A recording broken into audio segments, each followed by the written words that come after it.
The Prime Minister has made a historic address at the PNG Parliament, citing tough times but a strong friendship between our two countries.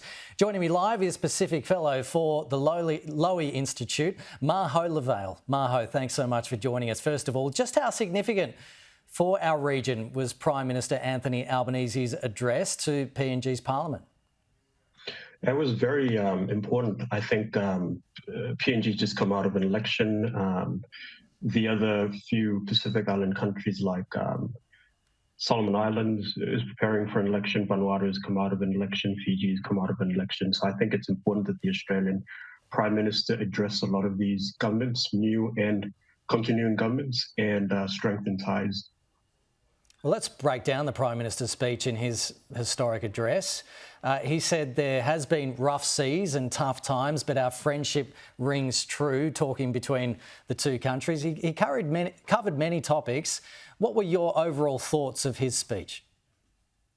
I thought his speech was really good. I think he referred to the shared history that PNG has with Australia. I think he mentioned the security ties that Australia has with PNG, particularly from PNG supporting a few,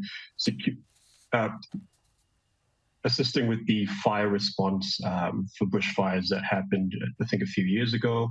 Australia with logistical and security support for the recent elections to PNG, and overall just strengthening agricultural policy in PNG and expanding exports as well from PNG to Australia. Just how much has China's influence grown in Port Moresby and PNG? We've heard reports that Beijing is funding a hospital in Port Moresby. Do you know? Yes, China's funding a military hospital. From the face of it, a hospital is really good. Health outcomes in PNG are very poor.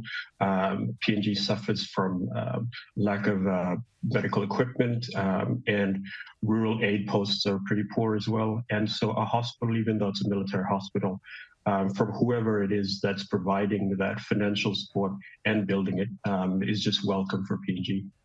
Does China have increasing influence as a result in Port Moresby, do you think? Yes, China does have an increasing influence. You can see a lot of the infrastructure investment that China has.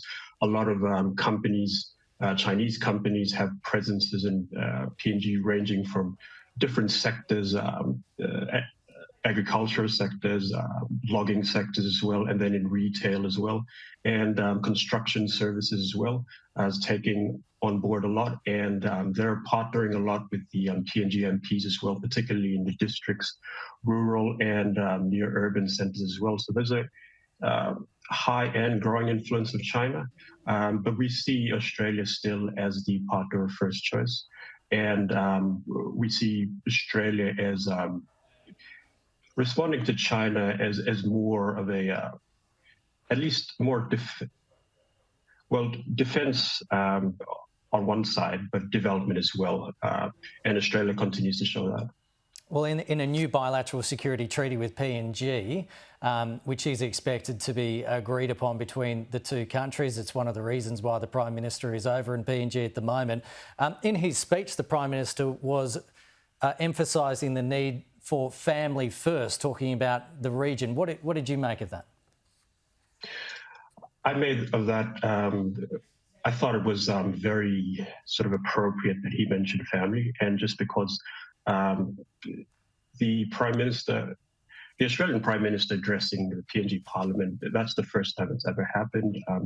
PNG is approaching its 50th anniversary of independence, and we know that a Labour government back in 1975 gave PNG independence, basically. And so having a Labour Prime Minister address the PNG Parliament 48 years into being independent and being invited into Parliament signifies that PNG has invited more closer relations, strengthened relations, and also holds Australia's perspective on PNG relations and PNG's development outcomes very highly.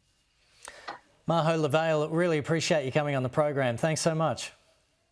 Thanks for having me.